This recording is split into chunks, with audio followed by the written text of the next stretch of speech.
national sales and marketing executive. Credits his training as an airborne and ranger, qualified infantry officer in the U.S. Army for the discipline and endurance he needed in his research. Payne's global travels and love of history were also central to the development of the book, The Template of Time, a book that he has written and a book that we will be talking about tonight, The Template of Time, Our Destiny Decoded. Author Tom Payne makes the convincing argument that history is not random, but follows a design. In his new book, The Template of Time, Our Destiny Decoded, a theory regarding the stock market initially set Payne on the path to exploring the existence of a template upon which history unfolds. While reading about the stock market followed 70-year time cycles, Payne began to wonder if history itself may not also follow an identifiable model. Following years of research, he discovered a pattern of historical events that emerged in the beginnings of written history and continued until the present day.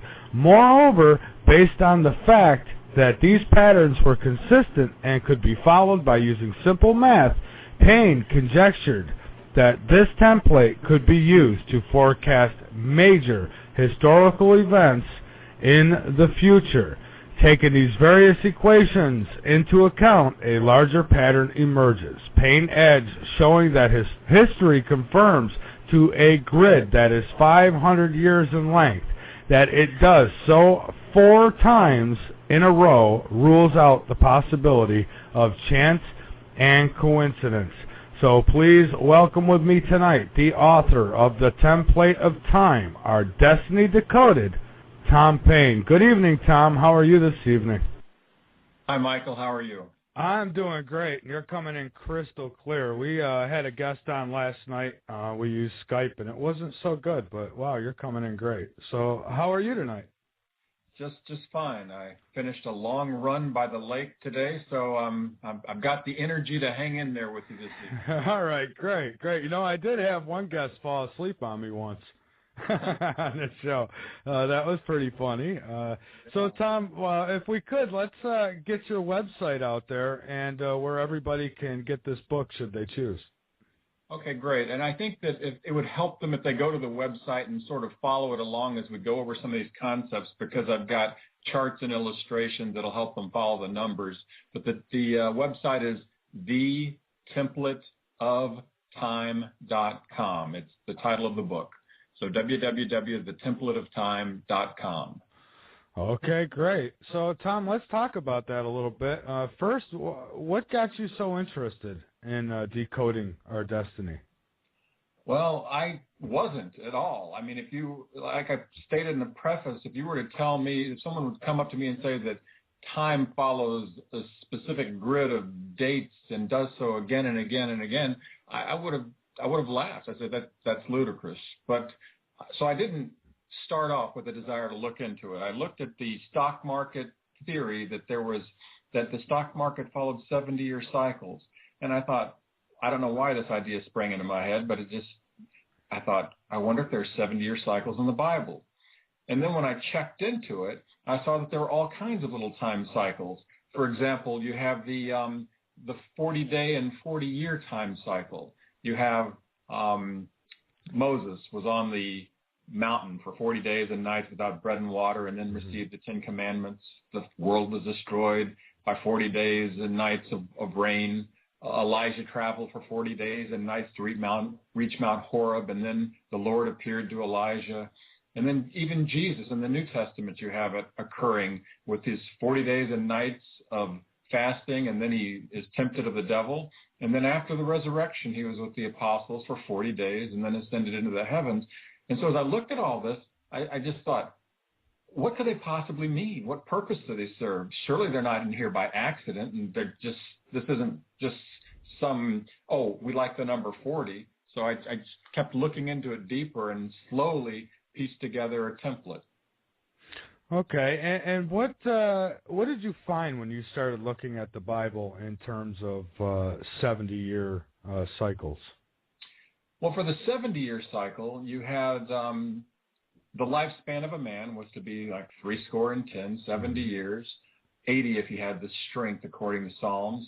Then you had the 70-year time cycle of the Babylonian captivity. It was to last 70 years. And a key figure in the Bible is King David, and his lifespan was 70 years, 30 years. He became king of he reigned over Israel for 40 years, so at the age of 30, he received kingship over part of Israel. Mm-hmm.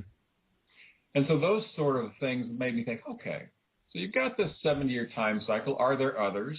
And so I started looking at the lives of the patriarchs and those who lived in the Bible. And I thought, well, did they really live?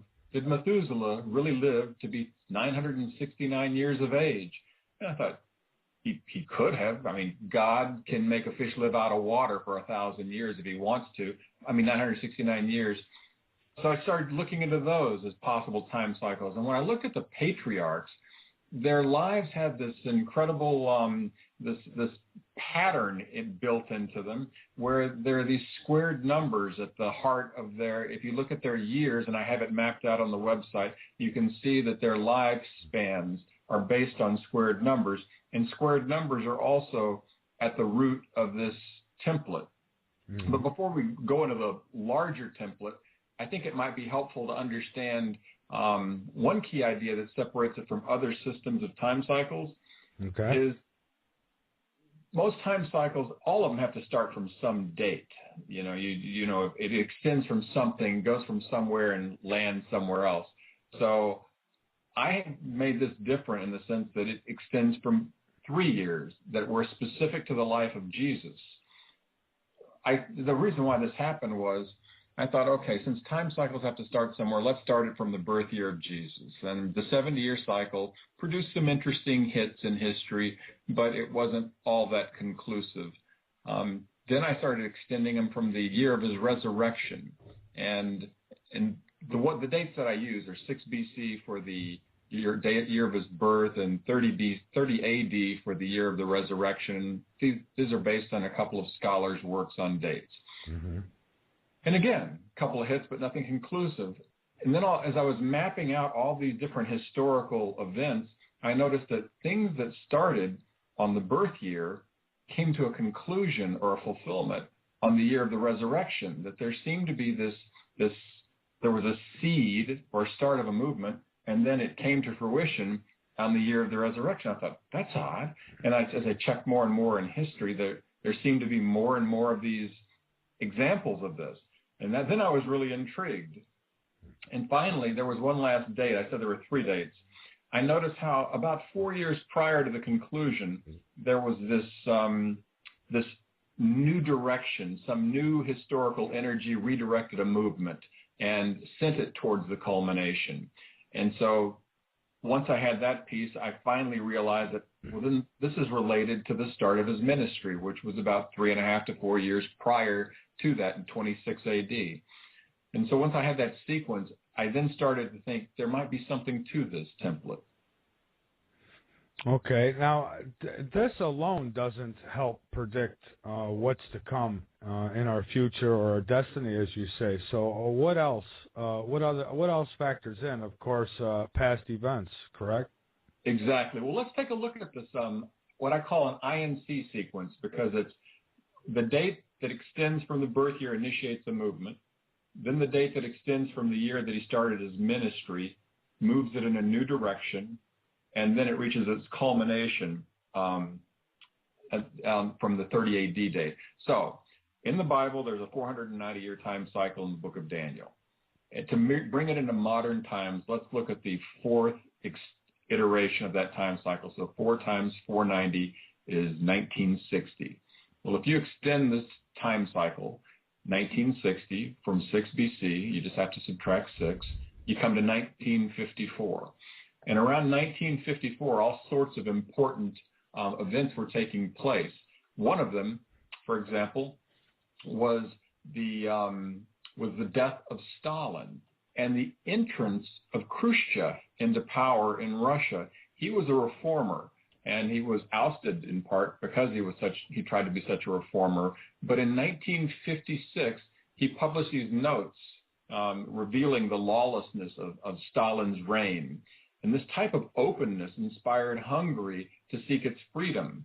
But the movement was crushed by Soviet tanks. So what you have is the initiation of a movement, the movement of satellite nations away from the Soviet Union because of a rare moment of candor by a communist leader. You go ahead 32 years and you extend 1960 from the 26 AD date, so you get 26 plus 1960 equals 1986. What new movement do you have or new direction do you have in this sequence? Well, in 1985, another reformer came into power, Mikhail Gorbachev. And what policy did he institute? He instituted a policy of glasnost, or openness. And then 4 years later, the Baltic states secede from the Soviet Union in 1990. And in 1991, the Ukraine seceded, and Boris Yeltsin announced the Soviet Union as a geopolitical reality has ceased to exist. So you can see these sequences appearing, but what it does is once you see a movement that begins, you can then say, okay, about 32 years later, I would expect this movement to move in a new direction. And so that gives you some predictive capability just based on that. Okay, and you say that, like within prophecy, they obviously don't use the same methods as you. Now, you've been able to predict events that have come. If I read right, you've actually had some predictions that have followed right through? Yes, I have. And we'll go into one which involves Roe v. Wade. Okay. Here's the difference between, this is basically prophecy and history being blended or merged together. I didn't come to any of this really through the study of the prophecies or other prophetic works. It came about purely from the study of history and then finding that it conformed to a grid. Now, once you have something that follows a pattern precisely, then it's like a weather pattern. It enables you to forecast the next day's weather. Mm-hmm. But you don't know the next day's weather because only God knows the future. But it suggests the next day's weather, and oftentimes that suggestion is accurate. And that's similar to what this is like. Okay, yeah, because I was going to say, you do mention that nobody knows the future but God, but yet predictive forecasts based on patterns of history are possible. Correct. And just as the weather person does not know that the weather is going to be what he's predicting, as we've all experienced by their bungled forecasts, they don't know it, but they're just saying that this is what's indicated by the weather patterns that they're observing. And so that's the same thing with this. I have no idea what the future is going to bring, but knowledge is certainty, and that's possessed only by God. I have strong feelings of the probabilities of certain events based on this pattern of time that's been in existence for at least 2,000 years. Okay, so let's talk about some of these future outcomes. Let's start with 2012 and the whole planets aligning scenario. What's your feeling on that? Now, help me understand 2012, because I know very little about it. I really do. I've heard that this is based on a Mayan calendar. Is that correct? Well, it's based on a Mayan calendar, and I believe it's based on a few other, maybe even a Chinese calendar from back in some ancient time. And there's been prophecies that have talked of 2012. So apparently, some believe it's going to be the end of the world. Some believe it's going to be a new awakening, a new spiritual awakening. And some think that it's just going to be the time when life from other planets might come and finally say hello. So you know, and then there's been talk of Planet X as well, and that's mentioned in the Bible as wormwood. Well, at least it can be interpreted that way. And you know, there's some who feel that before 2012, that Planet X is going to roll around and cause a lot of problems here. Well, first of all, I don't predict an end of the world. I don't see it coming in 2012. I do see some substantial changes occurring around the year 2010, which we're now living in. Mm-hmm. And I have a chapter entitled 2010 because of that. But I don't foresee this as being an end of the world. We have historical processes that still need to be realized if this template is indeed true, which I believe it is. The other stuff, well, we'll see. I don't have UFOs or any of that other activity on my template, because what it focuses on is on the fourth kingdom of Daniel. And the fourth kingdom of Daniel was the one that followed the third kingdom, which was Greece, and the Roman Empire followed Greece. It defeated Greece in 146 BC and then became a world power. So I follow this fourth kingdom because it reappears in Revelation as the great beast. In Daniel, the fourth kingdom was depicted as a beast with iron teeth that had 10 heads and 10 crowns. And in Revelation, it's the great beast with 10 heads and 10 crowns.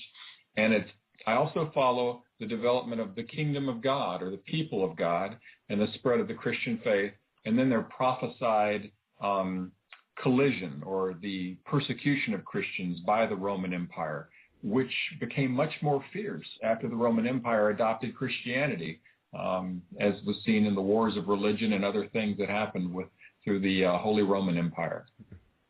So that's what I'm following. I don't follow the other things. I can't comment on them really. Okay, that's fair enough. So what will be the outcome?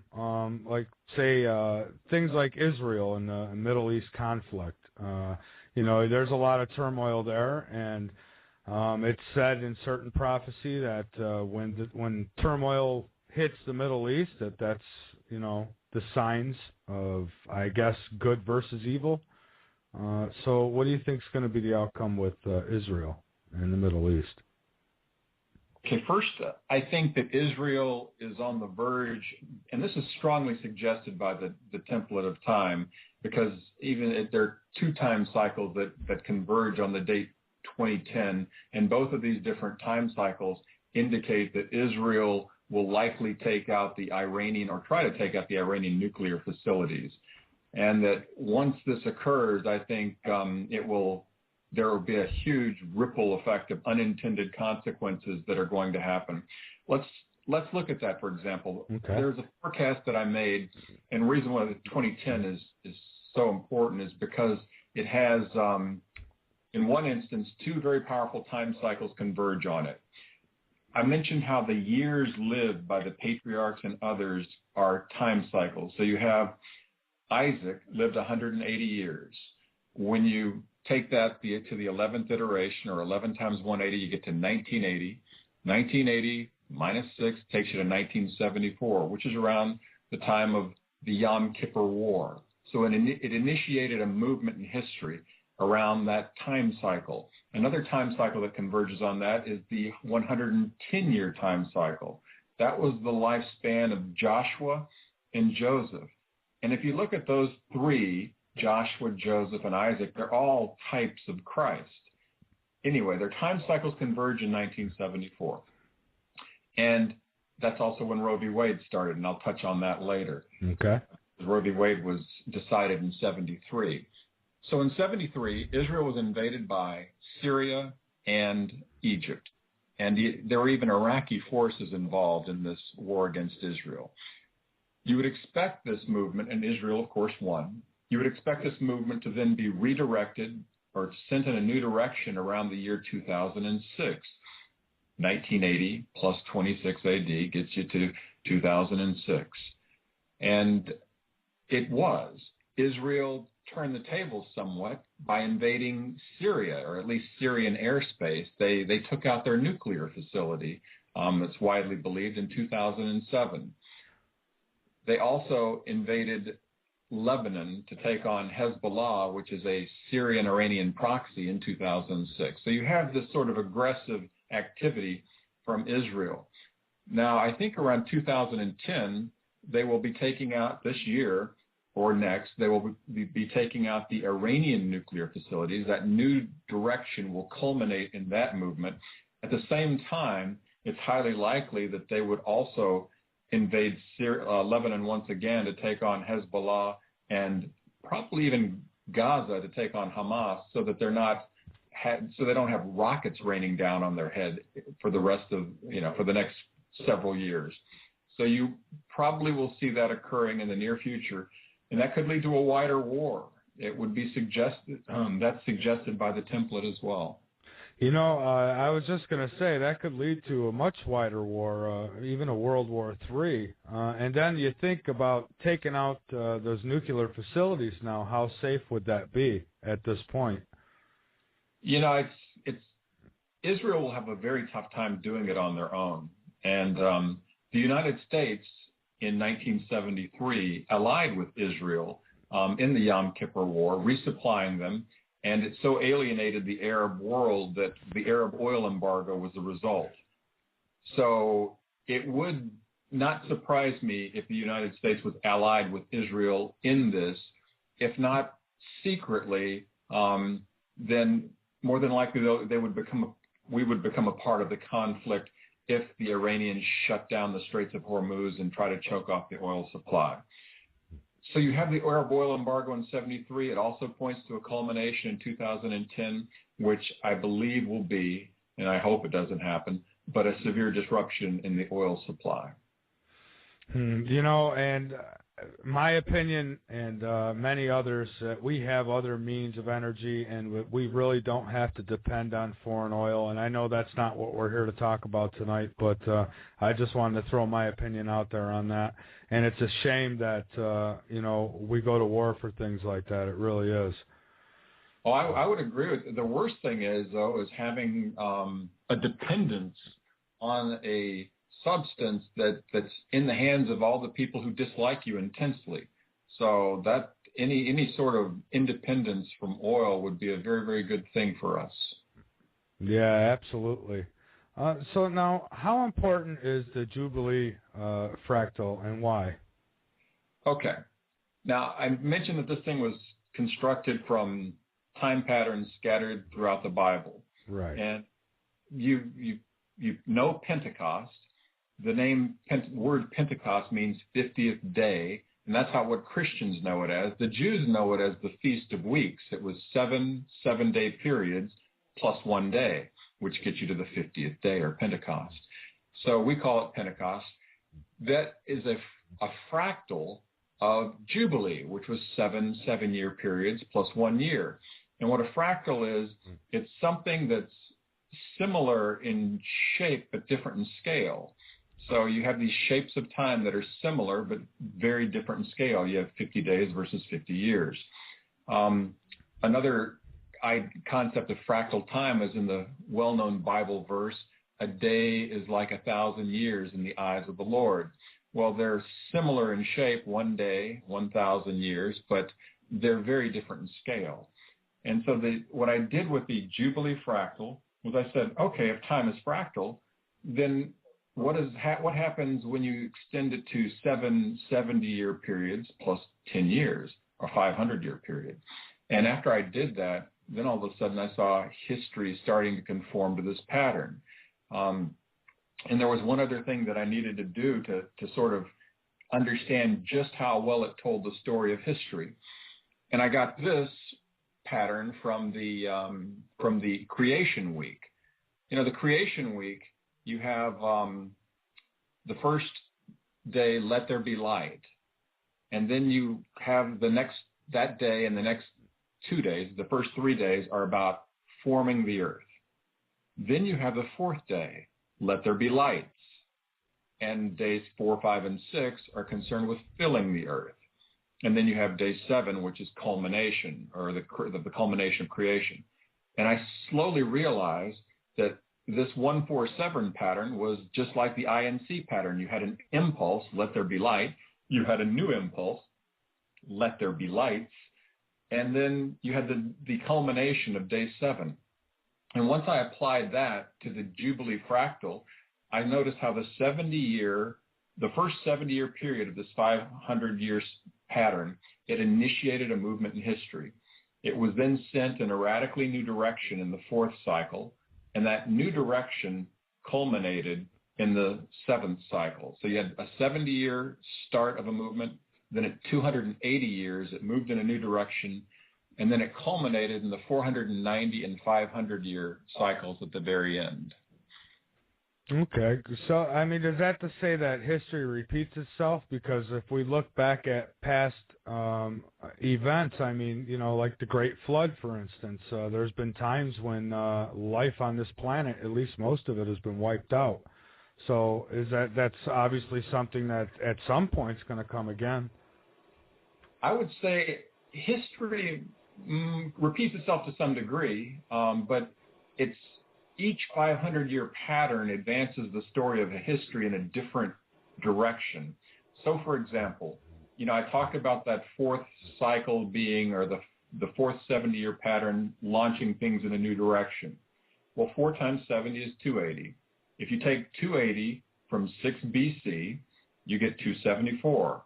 And you're talking about a 280-year pattern from Jesus' birth. Well, in 274 AD, around that time, Constantine was born. Now, his life moves in a new direction in 306, 32 years later, when he was crowned Caesar. His dad died, and he assumed that rank of Caesar. It then culminated in his becoming the emperor over the western half of the empire in 312 AD. Not quite 4 years, but around that 310-year mark, which is what you would expect. It did culminate in 310 with him being raised to the rank of Augustus, which was the highest rank in the Roman Empire.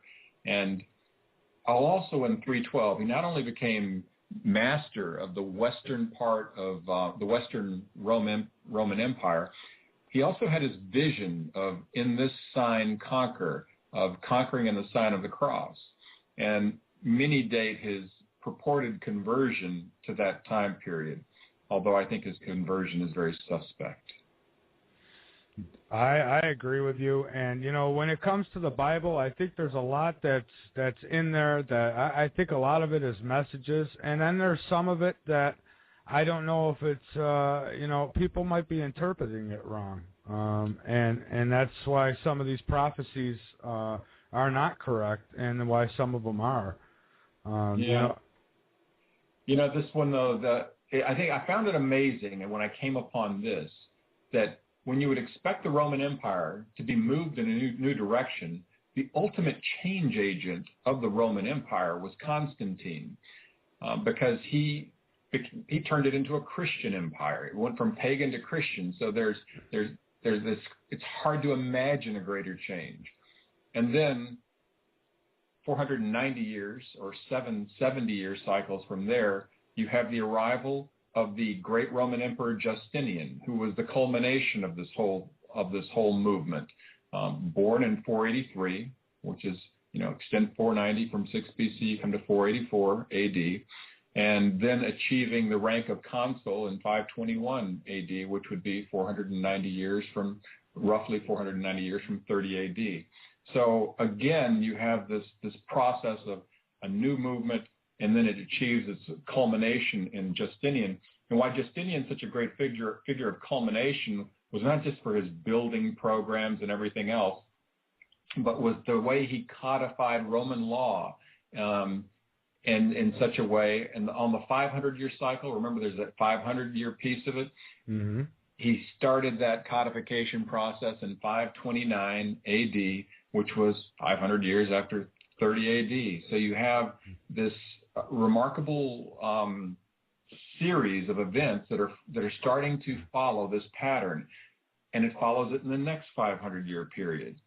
If you were to look at the fourth cycle in the next 500-year period, you're in the middle of the Dark Ages. So who in the heck could transform Rome?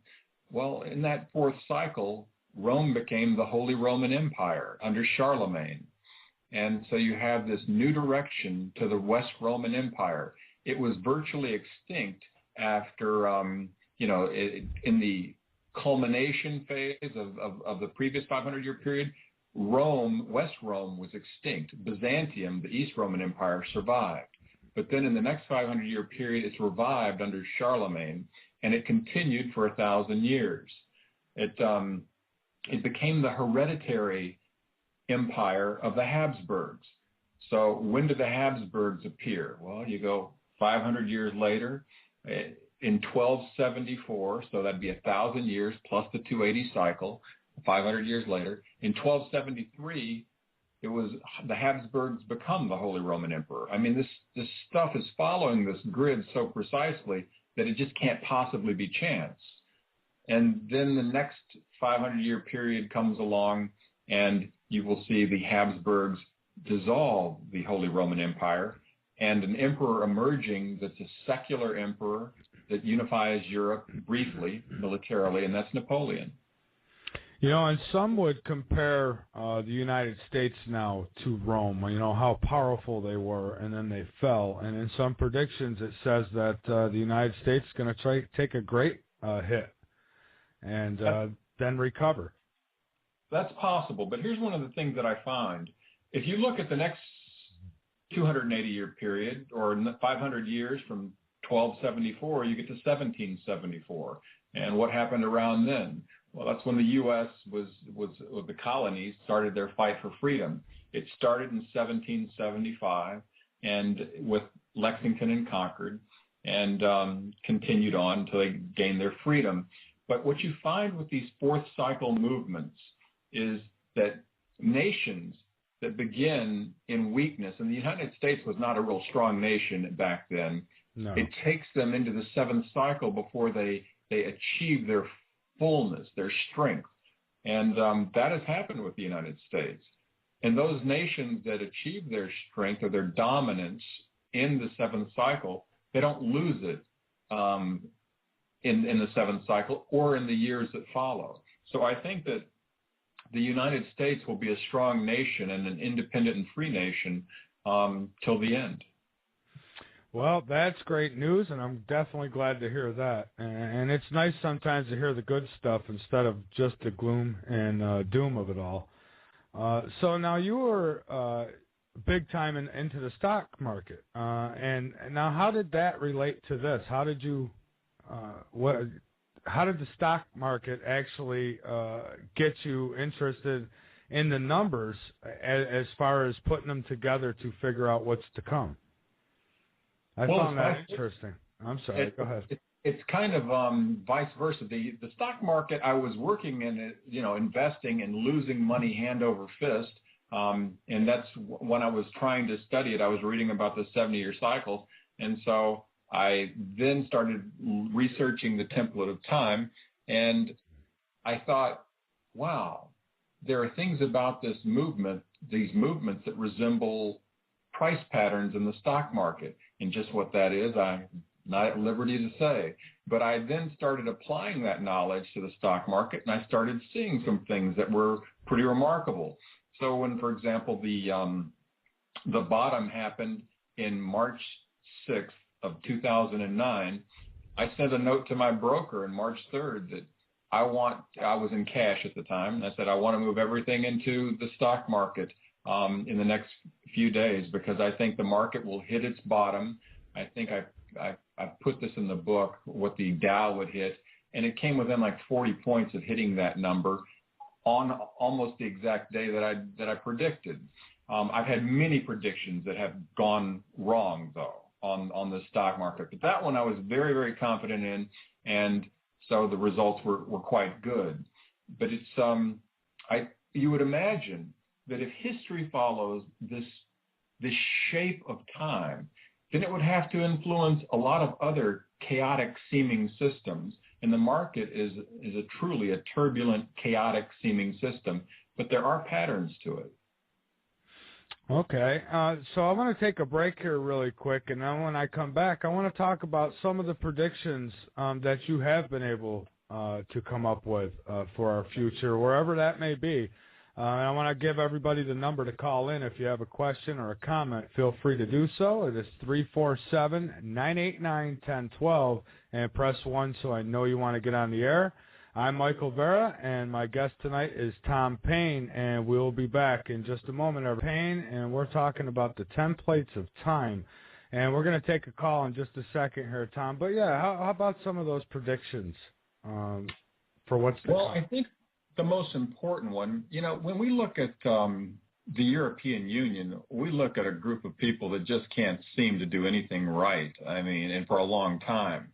For example, they were faced with the Bosnian genocide problem, and they couldn't take care of it. It's on their back doorstep. The United States had to take care of it.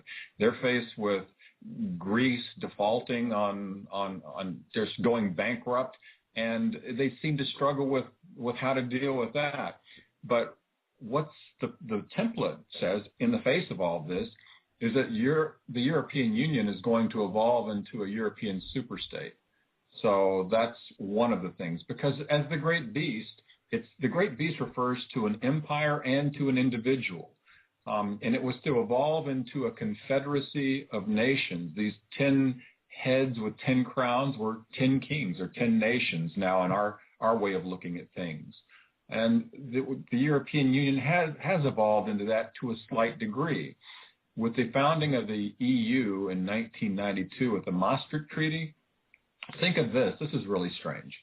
You have a 666-year cycle, that Great Beast number. If you multiply that times 3, take it to its third iteration, you get the number 1998. And when you extend it from 6 BC, you subtract 6, and you get to 1992.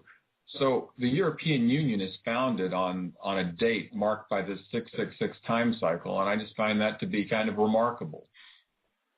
I find it kind of remarkable myself, and the European Union. I think if some had their way, and I'll even go as far as saying President Obama on top of it, I think that some people are interested in that one world government and doing it the European Union way, and it certainly looked like at times like we're heading that way. Yeah, but I think that Europe is, I don't see one world government unless it would be the European Union conquering the world, which, again, the template does not forecast that at all. And a lot of students of biblical prophecy would say, oh, well, then that means that your template is wrong, because it's clearly stated in the Bible that the beast will rule over all the world. And I'd say, yes, I know the passages. It's also clearly stated in the Bible that the Greek Empire would rule over all the world in Daniel. And it was also stated clearly that the Babylonian Empire would rule over all the world. And neither one of them did. And it doesn't mean that the Bible's an error. It's just the nature of apocalyptic literature is to use hyperbolic expressions that are exaggerated. What it means is that the Greek Empire, for example, was governing an extent of the world unseen before. And same thing for the Babylonian Empire that preceded it.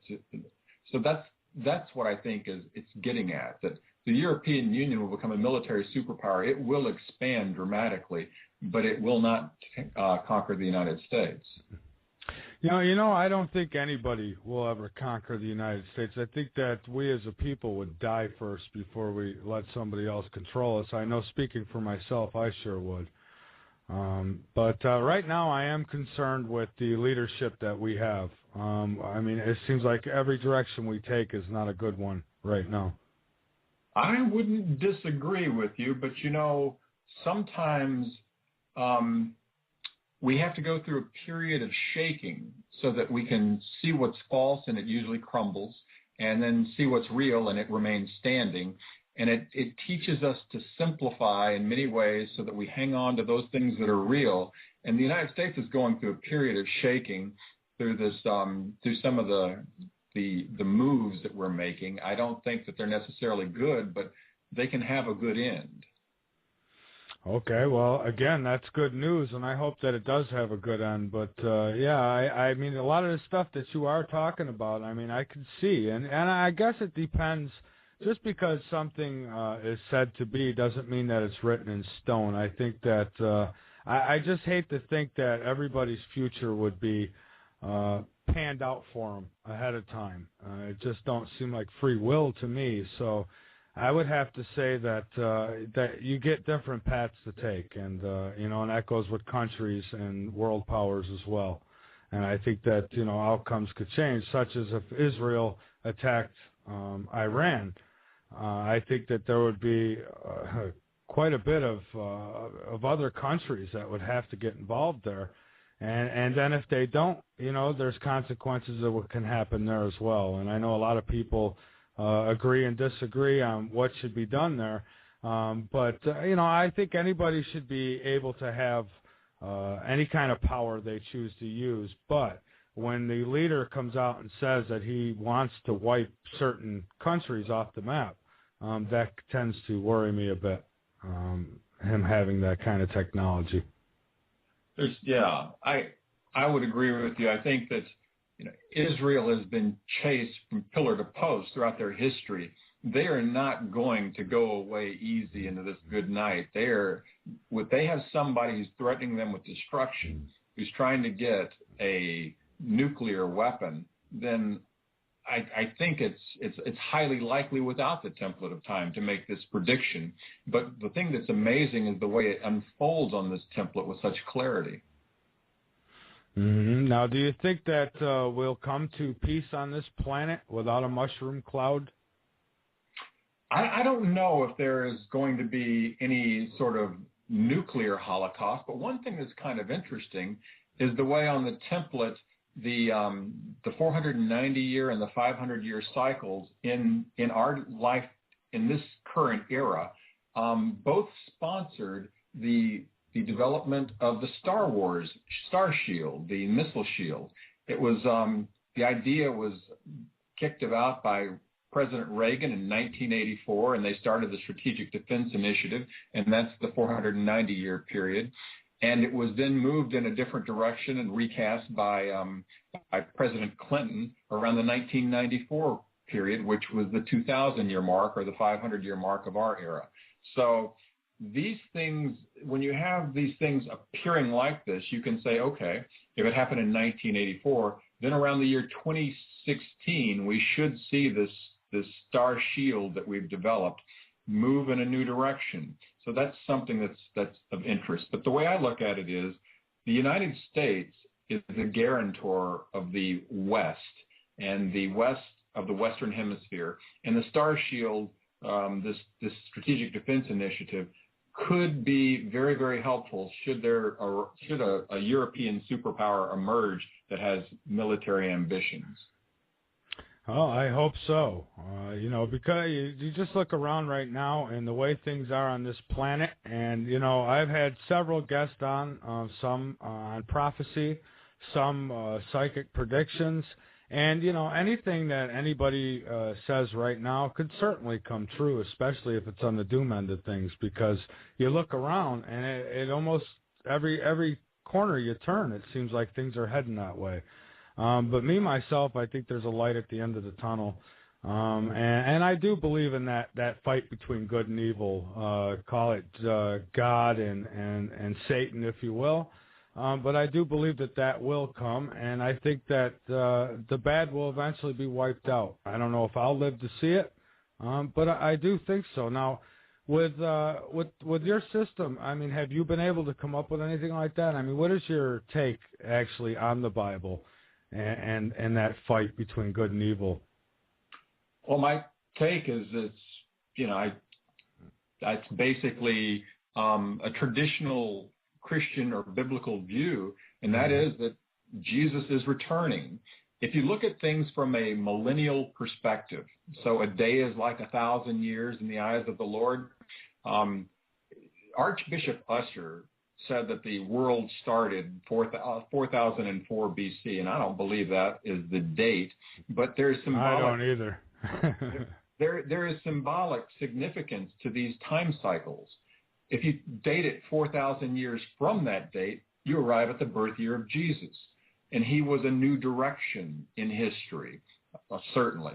And so this new direction then should achieve its culmination in the 7th cycle, which would start at the end of the 6th cycle.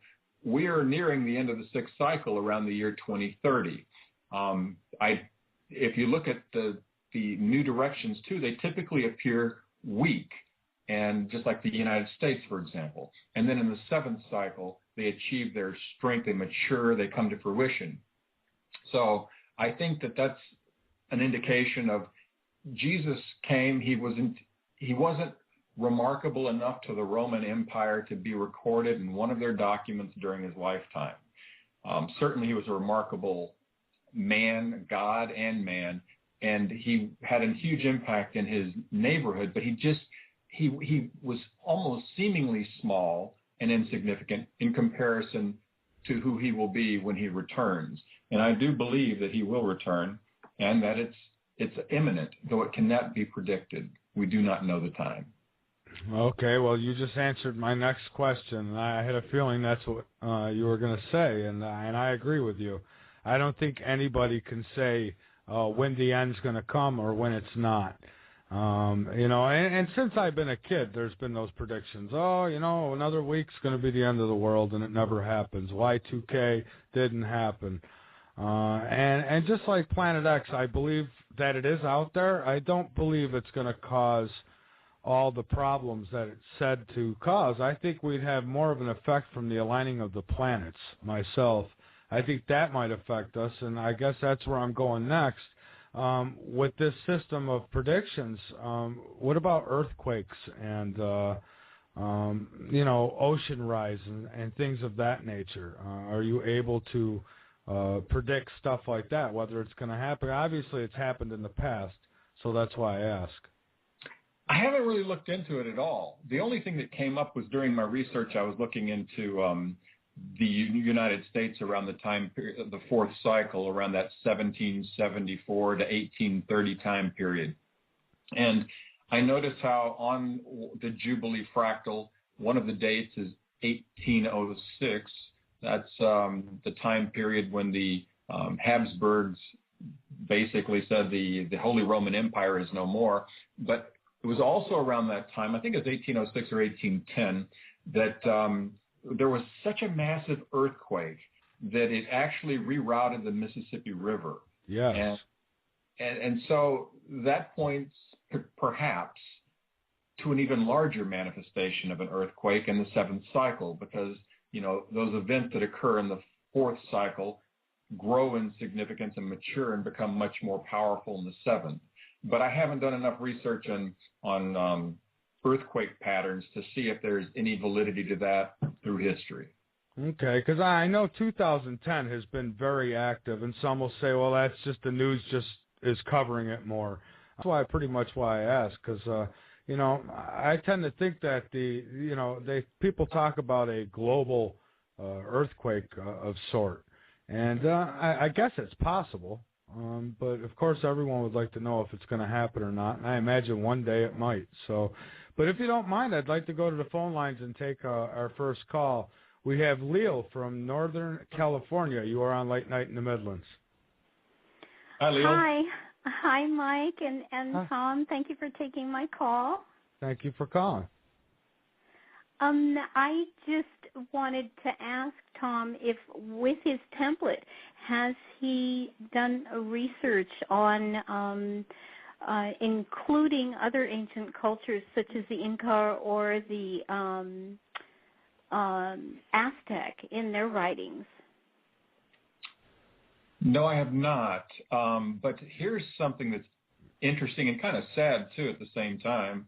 About the Aztecs and the Incas. I've talked about this 490 and 500 year period. So if you looked at 1490 and 1500, you'd have those periods for the previous 500 year block. So 1490 I noticed this, and this came up from my publicist, Stacy. She said, okay, Columbus sailed in 1492. So if you look at 1,500 years from 6 BC, you get to 1494, which is around that time period. So obviously this set some process in motion. What was it? What happened next? And I was kind of stunned. I thought, I didn't really check into that. But I said to her, what I do remember is Cortez defeated the Aztecs. He was born in 1484, so this is the 490 year period. And he then came into power in Mexico, or was given a commission to do work in Mexico around the 1516 mark, and in 1521 he'd conquered the Aztecs. So that fit that. I said, I wonder if this whole movement has to do with the conquest of the Americas that was initiated by Columbus's journey. So let me just check into the Incas to see what happened. They were the other great empire of Indian people, and it just unfolded with remarkable consistency. You would expect something new to happen in 1526, and that's when the conquistador, what was his name? I can't even remember it now, but the conquistador who conquered the Incas. Pardon me? Could it have been Marti? M-A-R-T-I? Someone else. I think it was, it'll come to me. But anyway, he arrived in 1526, and then he conquered the Incas in 1531. So it just fit the timeline perfectly. But again, it was a case of I had no idea, but the template guided me where to look. But I haven't looked at what their religious ideas are or their prophecies or anything else like that. Okay. Someone mentioned to me Hopi Indians and their prophecies, though. And yes, that's another interest of mine as well. There's one in particular that talks about man touching the sea and the sea turning black, and then we have this big Gulf oil crisis. Some wondered if that wasn't the start of it.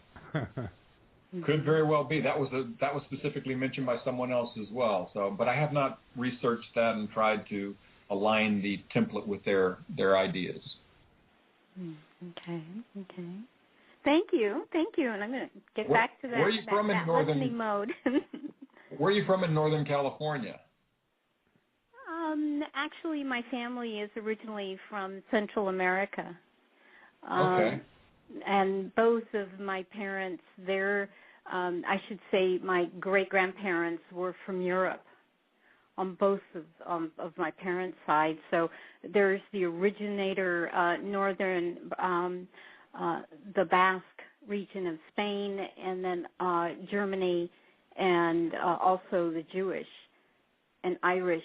And so there's a lot of the European, and I had a wonderful opportunity through my father's job with the United Nations. As a child, I was able to travel quite a bit, and I was able to be in those old historical areas in Central America, Mexico, and parts of Europe, so I could actually see these actual historical areas and not just read about them in a book or see a picture that someone else took.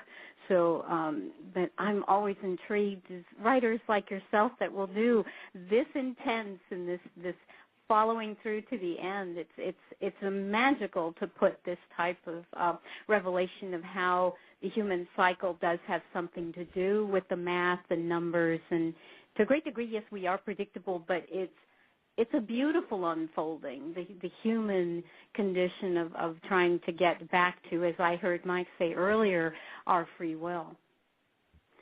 It's a wonderful we process. have free will, and how it all plays into the sovereignty and power of God is something that no philosopher has ever adequately worked out.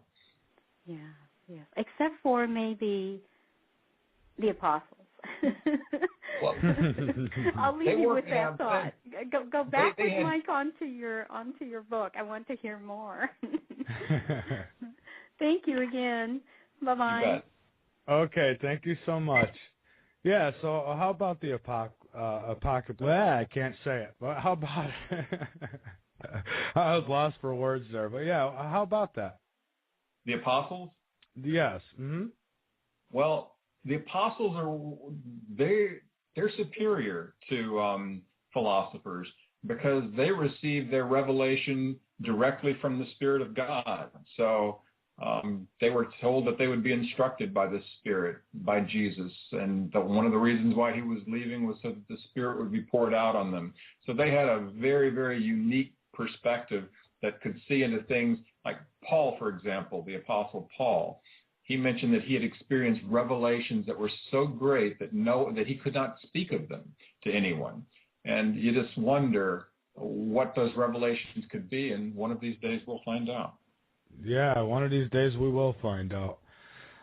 So what are some of the other, now we talked about the European Union and such, now what are some of the other things that we can expect? Now how about China? What can we expect there? Well, in my blog, which is part of the website, there's some interesting things going on right now between China and Japan. That relationship, they recently resolved it to a degree when they returned the Chinese captain of a trawler, but it's not resolved. I think that it's going to continue to spiral downward, and that whole Japanese-Chinese relationship will become very frayed and difficult. Yeah, there seems to be a lot of that going on. When it rains, it pours. You get a couple countries having a dispute. Next thing you know, there's a couple more. And it seems like everybody, it's almost like you say, a cycle. It's just everybody starts picking and choosing their enemies. Agreed. And, the Chinese, if there's ever, we all need to be forgiving people, and as nations, that's a great thing too. But boy, the Chinese have suffered from Japan like few countries have. The rape of Nanjing that took place, oh my goodness, it was awful, and it wasn't that terribly long ago. I think it happened, 1938 or something like that. So the memories they're not fresh, but they haven't faded. Sure. Just, there's a lot of, that could be said about a lot of things, even the atomic bombs that were dropped in Japan as far as we go. But, that's going on a whole nother realm. But, it's just amazing to me how you see things spark up on one part of the world, and all of a sudden they spark up somewhere else. And, there's been signs of just total chaos throughout my lifetime. I've seen it. But yet it always seems to repair itself before it gets too ugly, and I hope that's the route it takes. But I want to take another call. We have Tony from PA. You are on Late Night in the Midlands. Hi, Mike. Hello, Tom. How are you tonight? Fine, Hello. Tony. How are you? Oh, pretty good. I was noticing a lot of the different time frames that you were referring to, and it is kind of hard to relate the different time frames with the Bible, I guess is what I'm going to say, because like with everything that's going on in the Middle East, like in Matthew 25, he says that all the nations will be gathered before him and then will be separated. Do you think that's that what's going on now could be related? There's so many different time frames that you can relate, so a lot of the scripture too. Because like you said, it's repeating itself over and over. And what's your opinion on as far as what a lot of the scripture says, and then particularly in the Book of Revelations? Do you think that the time frame that we're in now, do you think that that's a possibility that we could be at that part? Okay, I think that if you look at I've talked about Rome. And I also look at the development of the Christian kingdom of God, which is represented in embryo by the people of God, or Christians, who are then persecuted by the great beast. And that's happened throughout history, this persecution.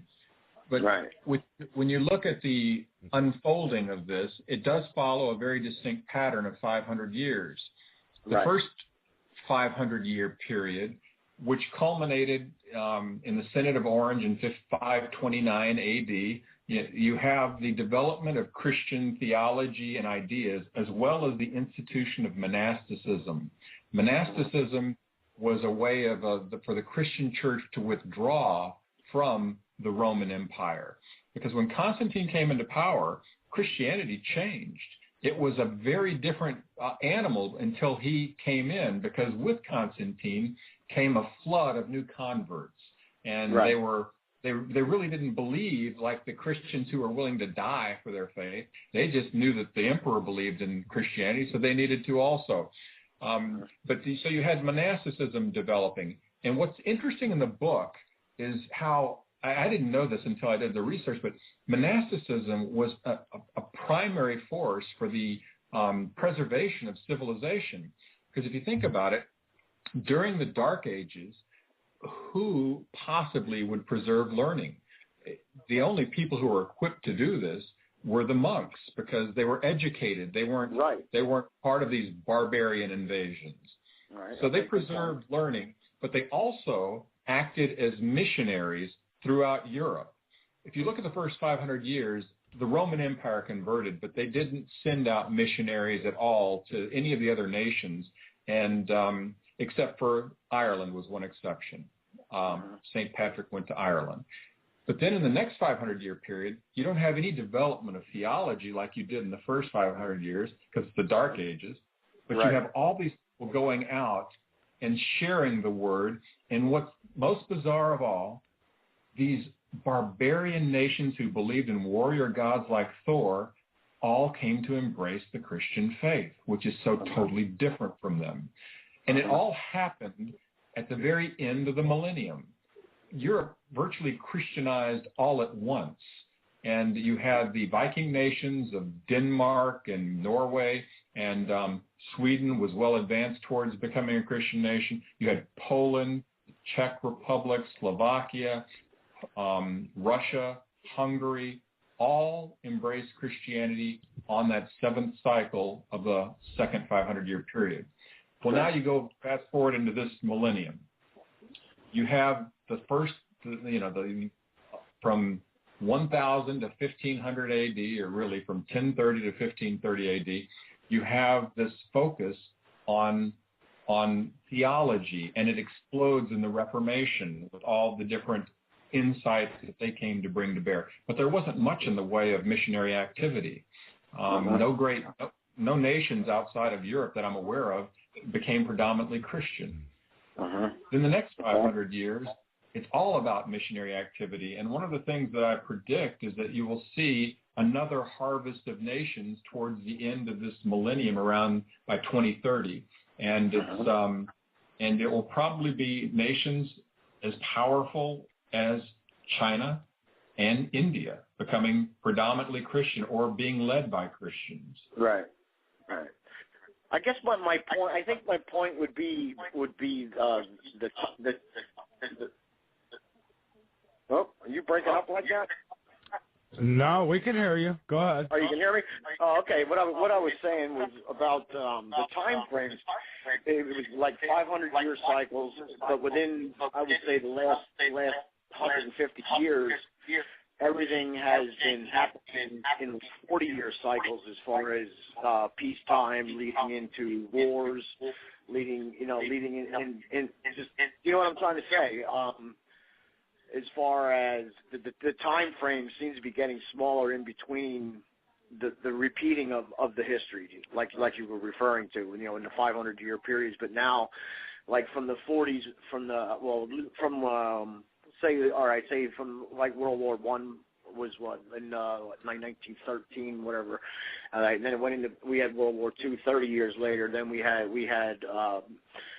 big problems starting in the Middle East back in the 50s and 60s, and now it's going full circle again, where all the focus is over in the Middle East again, especially with Israel, which brings me back to the Bible, which is I'm just thinking that the time frames of everything that's going on seems to be getting shorter in between. It appears that way, but let's look at the World War I example that you gave. Okay, so I say 70-year cycles, and I focus on the first, the fourth, and the seventh.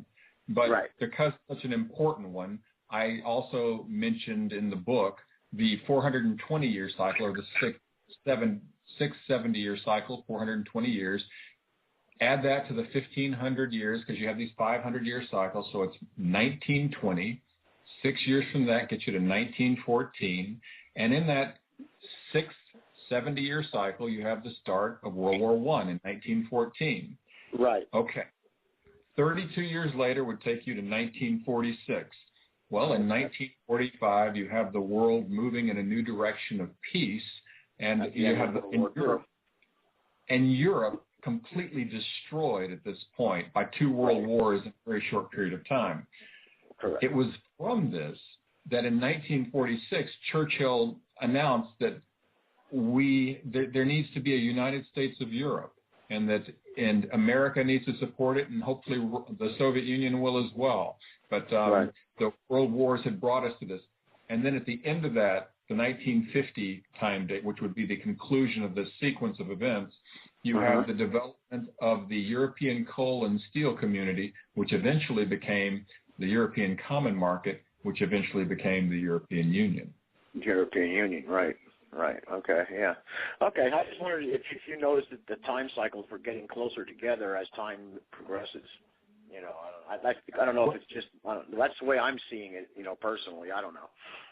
Well, we have a lot of powerful time cycles that are coming into fruition. I mean, that 180, 110-year time cycle.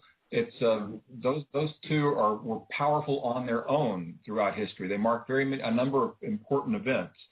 And then when they converged in 1974, it gave 1974 a whole lot of force because you see so many different powerful things occurring. I mean, Nixon being forced to resign with Watergate, the Vietnam War ending, all these different things occurring.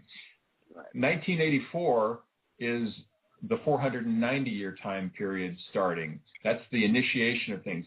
And what could happen there with 1984 and what we need to look for is the birth of individuals who then come into some degree of power around the year 2016, 2020, when the sequence comes to its conclusion.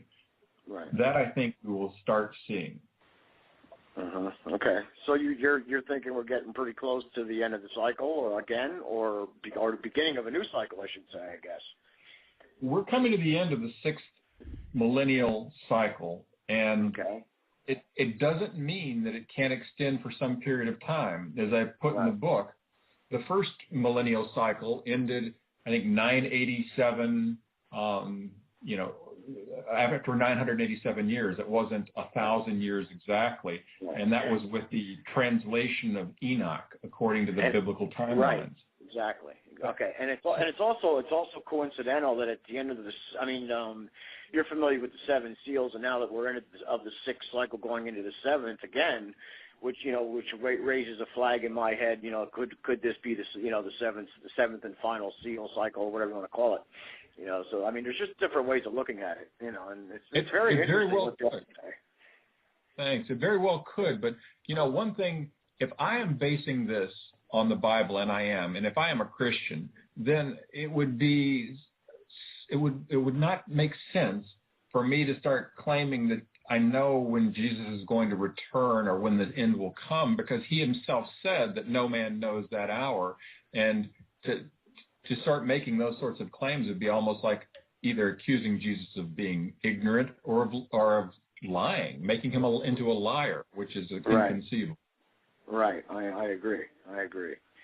Okay. All right. I just wanted to throw that around a little bit and get your opinion on it. But yeah, because it was the most about the time frame of the cycles and how I feel that they are getting closer together, and the coincidence that it is the end of the sixth cycle going into the seventh, and relating with because I'm also a devout Christian, and with the talk of the seven seals going into the seventh cycle, it's a lot of, seems like a lot of coincidence, because I mean there was a lot of times when people thought different events were leading up to the end, just like a lot of people think now with all the natural disasters that are happening, and with the famine, and if you read read it in the Bible, it's like, oh my God, this is coming, I mean, but it's been that way for so many different times, that it looks like, oh wow, the end is coming, and it's very interesting, very interesting. Well, I think that our approach to life needs to be the same as the first century Christians who lived as if Jesus was going to return tomorrow. And Jesus didn't return, but they lived as if he was returning soon, and they believed that he was returning soon. And I think that that's a good way to live. If you live with that expectation that he could return tomorrow, regardless of what a timeline says, then you'll be living with a heart that's prepared for the eventuality. Yes, exactly. Yes, I mean, if it was tomorrow, I'd be celebrating if it was tomorrow. I won't join you there. I don't want to go tomorrow. Let me enjoy things a little bit first. Yeah, I'd like to hit Arizona too. I only got 8 more days till I leave. So you're looking forward to your move, Tony? Oh yeah, I'm getting excited more and more every day. Yeah, it's going to be an experience. Just the drive alone is going to be an experience. You know what I mean? Oh, it'll be fun. It'll be fun. Trust me. When you're traveling like that, and you're not in a hurry, and you could actually enjoy the scenery. Yeah, exactly. There's nothing like it. Yeah, like I said, I'm leaving on the 4th, and my apartment lease only starts on the 10th, so I got 6 days, you know what I mean, to get there, so I could take my time and enjoy some sights on the way, you know, things like that. So, yeah, I'm excited about it, yeah. All right, great. Well, I wish you the best, Tony, as always, thank you so much for calling in. Okay. All right, thanks for nice talking with you, Tom. Thank you. I enjoyed it as well. Okay, thank you. Okay, have a good night. All right, you too.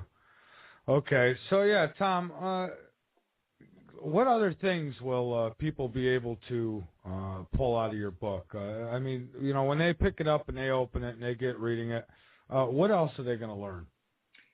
I think one of the main things is it's mostly about the history. It's not, you know, just 2 chapters are required to make to develop the template.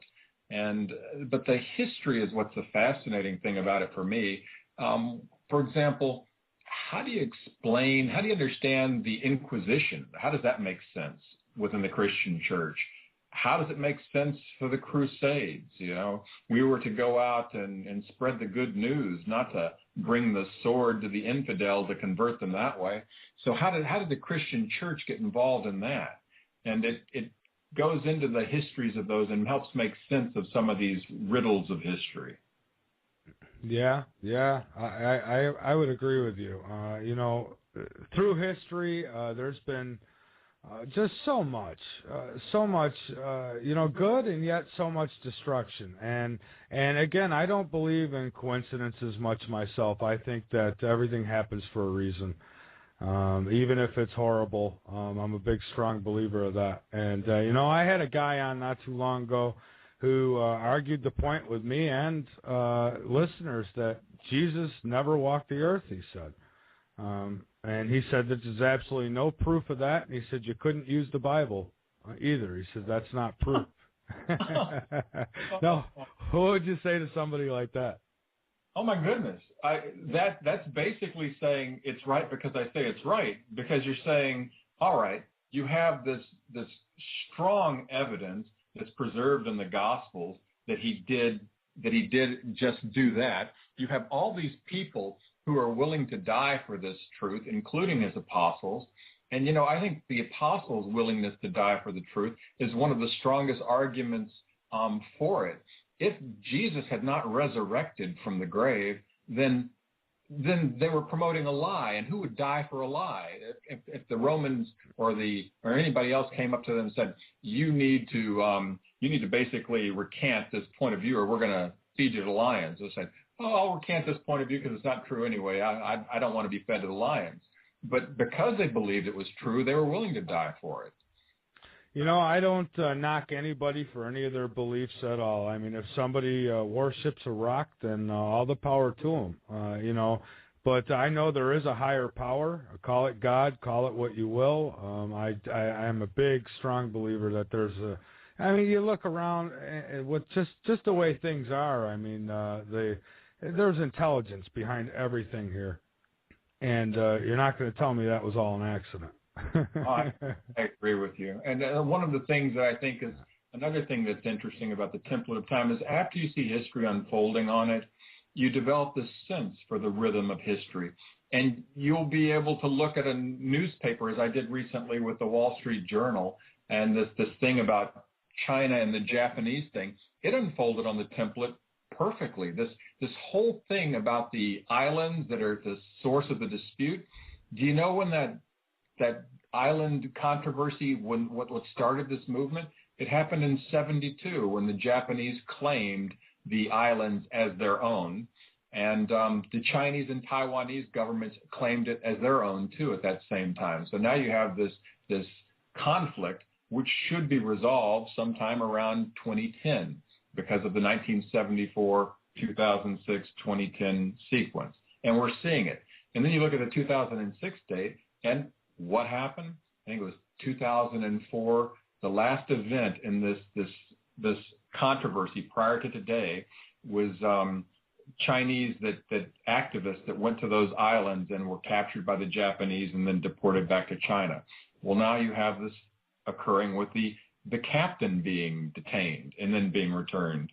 It's just fascinating to me how when you look through history, just reading a newspaper, you can say, wow, that conformed to that as well.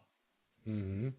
Now, what are your thoughts on, there's a European Union. What about a Northern alliance between, say, Canada, Mexico, and the United States? There's some who believe that it's going to become all one.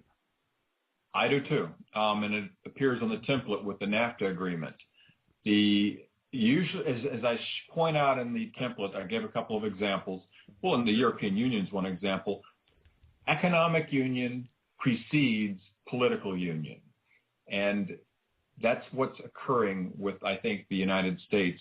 You have the United States and NAFTA. They came together, and when was this agreement signed? 1994, 2,000 years after the birth of Jesus, that 500-year cycle, which should then culminate in 2030.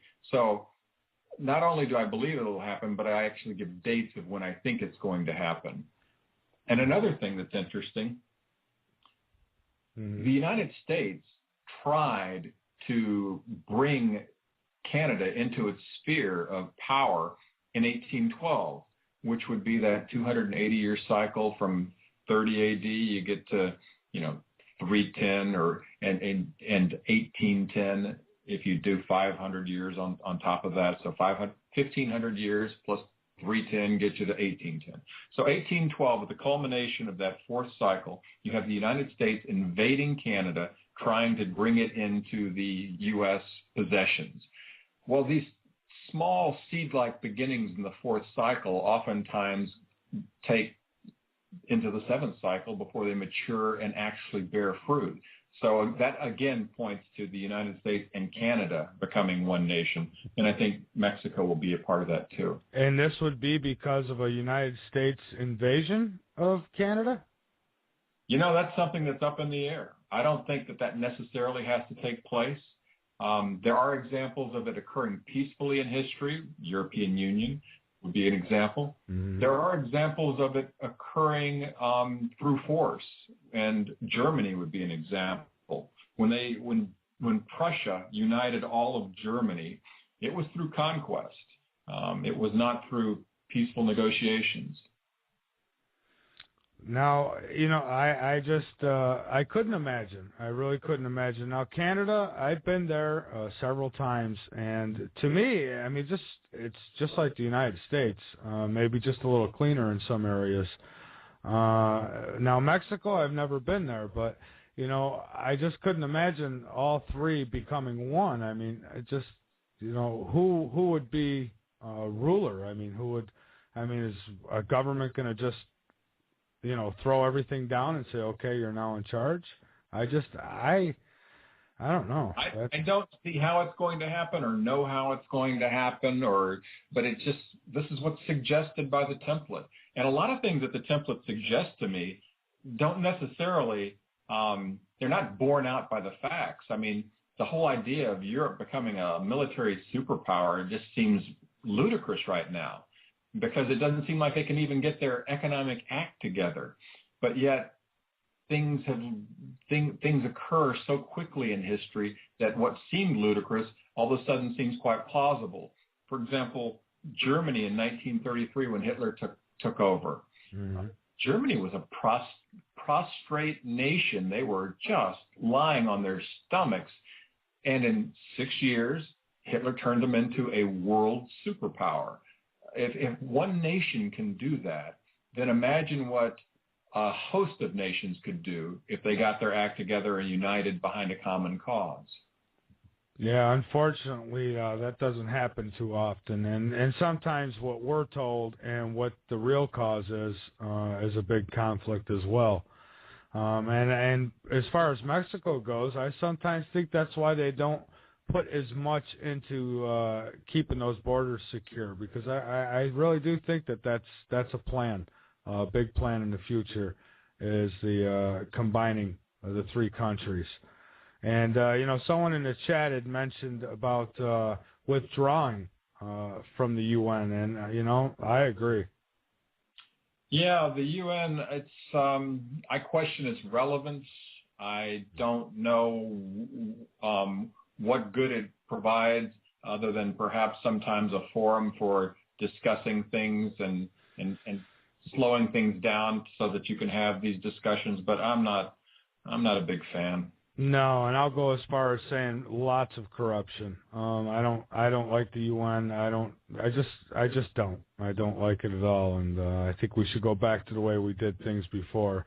And there's so many changes that have to take place in this country for it to be as prosperous as it once was. I mean, right now with people out of work and more government jobs are being made and less in the private sector. A country that's already broke, and now apparently we're going to cover each and every American in health care. I just see it getting a lot worse before it gets better. How about you? I see it getting worse, but I don't see it. I don't see it being that long before things get better. When you look at one of the worst time periods we've had in U.S. economic history, it was in the early 80s. We had a Fed funds rate of 20%, and we had a double-digit unemployment. We had inflation that was around, I think, 12 or 14%. And so it was just a nightmarish time. And yet it didn't take that many years for things to be completely turned around under Ronald Reagan. I think that we can see a similar renaissance from in the United States if we had a political governance that tried to rein in spending, the size of government, and was pro-business. Well, I'll say this, that the last two administrations, and especially the one we have right now, has really woken a lot of people up, and you're seeing a lot more people take interest in what's going on. I think that when Obama was elected, I'd have to say that a lot of people just went to the polls, but I don't think they knew or they really put the research into the issues and what he really wanted. And I, for one, I was for him in the very, very beginning until I did research, and I think he has views of socialism and so on, and I don't think that that's right. I mean, he's obviously everything he does, it seems to go against our Constitution, and it's not helping. And I think that the next guy that comes in, if he just does some of the things right, he'll look like a saint. Well, the 70s, that 1974-2010 template, who was elected in 76? Jimmy Carter. And who was he followed by? Ronald Reagan. Well, that sequence that started with his election in 76 will culminate in 36 years later, which would be 2012. I don't think we'll see President Obama come to a second term. No, I really don't either. And I seen a video clip the other day of a woman who stood up and spoke out and told him how she was tired of defending him and his administration. And he laughed. He I don't know if it was a nervous laugh or if it was just a who do you think you are kind of laugh. But he's definitely, he wasn't experienced enough. And he's really, I guess he's just doing what everybody around him's telling him. And I just hope that the next guy that gets in there has the best interest of this country for sure, because, I came back to New York recently, and I could see the employment crunch. I mean, just looking for jobs is, good luck. It really has gotten that tough, and I didn't think it was, but since I've gotten here, I see it. Yeah, he laughed, and the reason why he laughed was it was probably nervous laughter or graveyard laughter. You're kind of wondering what wicked spirits are out there, because he was confronted by his worst nightmare. Here was a articulate, well-presented woman who spoke very clearly and was almost heartbroken by the fact that she just says, I'm tired. I'm exhausted from having to defend you, and I voted for you. And when that came out, I just thought, oh, this is like a commercial from hell if they play that video sound clip over and over again. You know, I was very surprised to even see any mainstream media play that because, you know, they have been all for Obama. And, you know, with past presidents, they're quick to come out and just attack. And they haven't done that with Barack Obama. But the tide is turning on that one. I think that you're seeing some of the more liberal comedians. The Daily Show goes after him continually. And so now Letterman's going after him, and so you're having the comedians are finding him to be somebody who's worth going after, and that's a change. Yeah, there's some change, huh? That was his slogan, you know, change. So he's getting it. Yes, so he is. What I want to do here is just take one more quick break, and then I want to come back and let you go ahead and get out any information that you want to get out, any last PowerPoints that you might want to make before we close this out. So I'll be back in a moment, and if anyone else wants to call in, it's 347-989-1012. We do have enough time to take another call. So I am Michael Vera, and I will be back in just a moment. My guest is Tom Paine, and Tom Paine. So yeah, Tom, if there's anything else that you'd like to get out there, you have time to do so. Just one other thing, and one of the reasons why 2010 is going to be so important is because another sequence of events was initiated in 1978. Well, 32 years later, it should move in a new direction, which takes you to 2010. And I'd just like to point out to the listeners that in 78, or around that time period, 1979 actually, you had 3 events occur that will have some huge consequences. One, Khomeini came into power in Iran. Saddam Hussein came into power in Iraq. And you had Afghanistan invaded by the Soviets. So this is a time period where those 3 nations will be moving in new directions as well. Okay. And where can everybody get the book again? You say your website's the best place to go? It's certainly the best place to go to get an introduction to the ideas. But you can go to Amazon.com, BarnesandNoble.com, those places, and order the book. They have it discounted, and so it's a good place to go. Okay, and I'll have your links up at some point tomorrow on my past guest page on LateNightInTheMidlands.com. As I do for all my past guests. And I appreciate so much you being a guest here on Late Night in the Midlands tonight. It's been very interesting. We'll have to get you back. It. Thank you. I've enjoyed it, and I enjoyed talking to your listeners. Okay, great. You know, you should get a hold of George over there at Coast to Coast. I think you'd make a great guest there as well. All right. I will try to do that. I'll have to get back in touch with you probably to find out more information about George. Who's George? Oh, George Norrie, Coast to Coast AM? Uh-huh. Oh, okay. Yeah, well, I'll send you an email, and I'll give you the contact information. I think that he would probably enjoy having a guest like you. Well, I appreciate that. Okay, great. Well, you have a great night, and thank you once more for being a guest here tonight. Thank you. Take care. All right, you too. Bye-bye. Goodbye now. Okay, everybody, that was Tom Paine.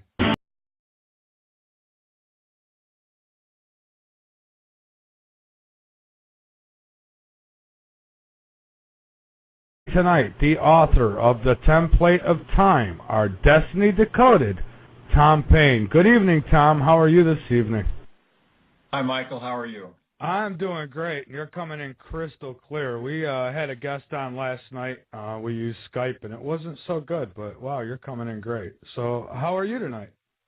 Just fine. I finished a long run by the lake today, so I've got the energy to hang in there with you this evening. All right, great. You know, I did have one guest fall asleep on me once on this show. That was pretty funny. So, Tom, if we could, let's get your website out there and where everybody can get this book should they choose. Okay, great. And I think that it would help them if they go to the website and sort of follow it along as we go over some of these concepts, because I've got charts and illustrations that'll help them follow the numbers. But the website is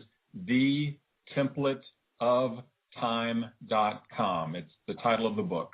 So www.thetempleoftime.com.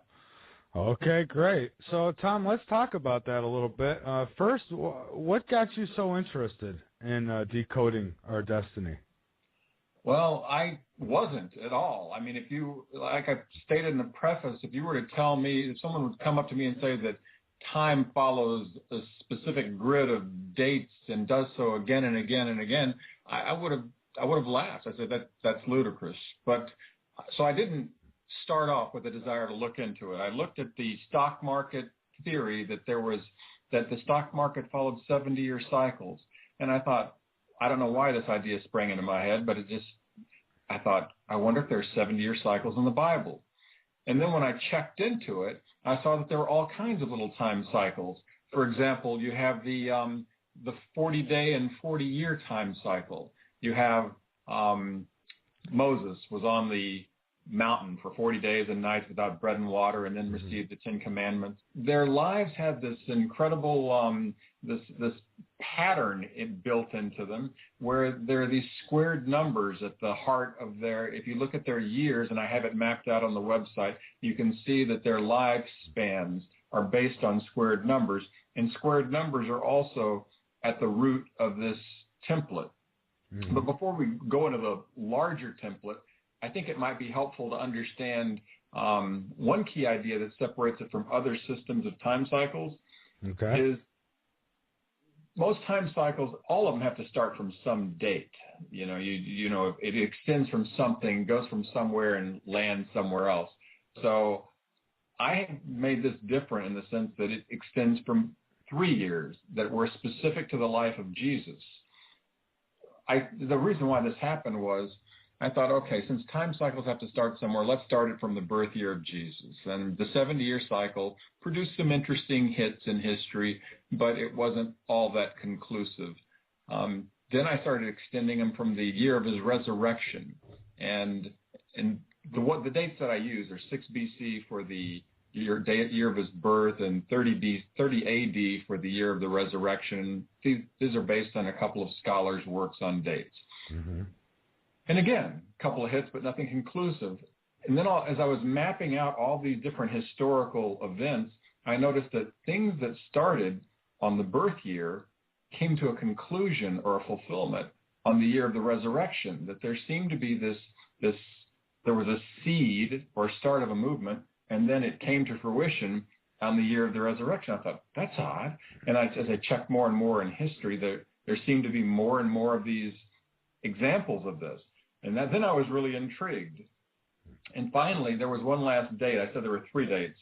I noticed how about 4 years prior to the conclusion, there was this new direction, the world was destroyed by 40 days and nights of rain.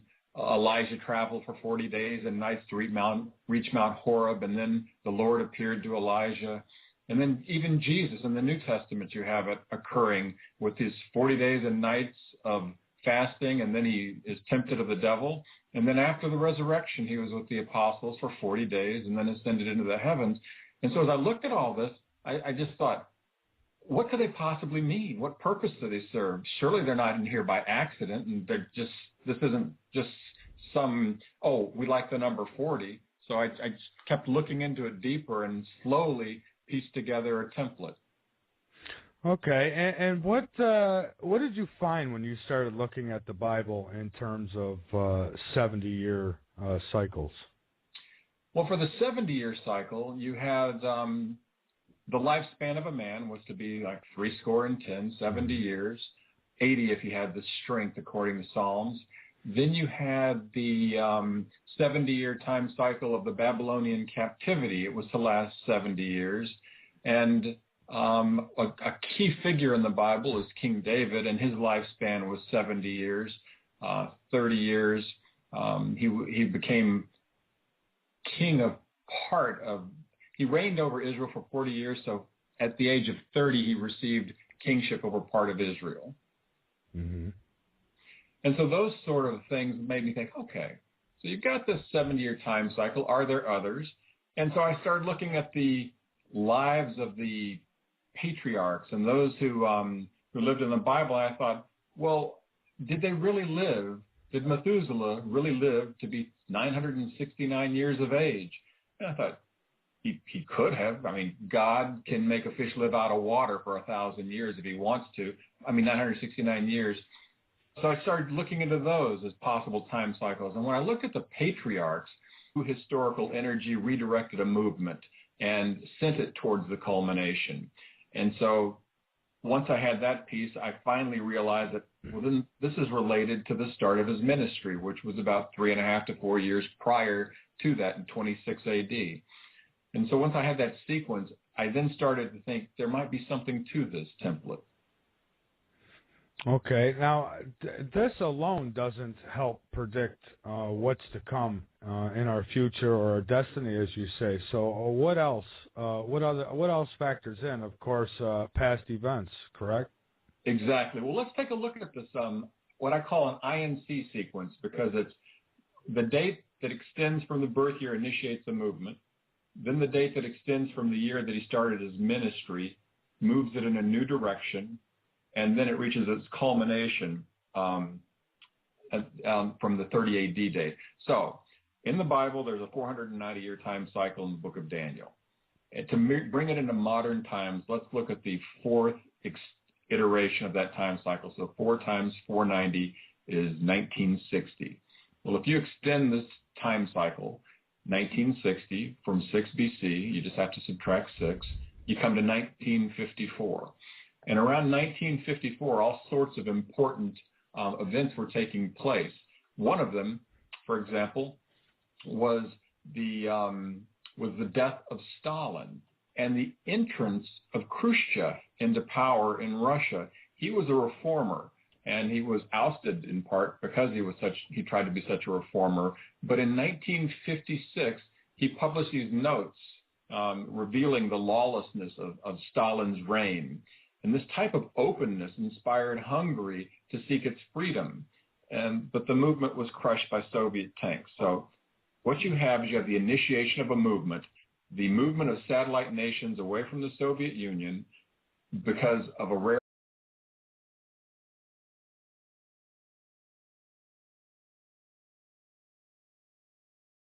sales and marketing executive, credits his training as an airborne and ranger qualified infantry officer in the U.S. Army for the discipline and endurance he needed in his research. Payne's global travels and love of history were also central to the development of the book, The Template of Time, a book that he has written and a book that we will be talking about tonight, The Template of Time, Our Destiny Decoded. Author Tom Payne makes the convincing argument that history is not random, but follows a design.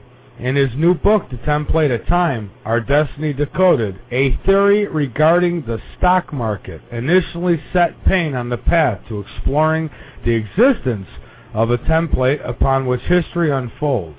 While reading about the stock market followed 70-year time cycles, Payne began to wonder if history itself may not also follow an identifiable model. Following years of research, he discovered a pattern of historical events that emerged in the beginnings of written history and continued until the present day.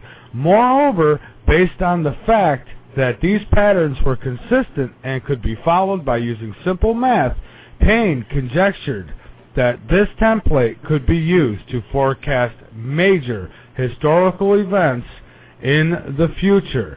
Taking these various equations into account, a larger pattern emerges. Payne adds, showing that his history confirms to a grid that is 500 years in length, that it does so 4 times in a row, rules out the possibility of chance and coincidence.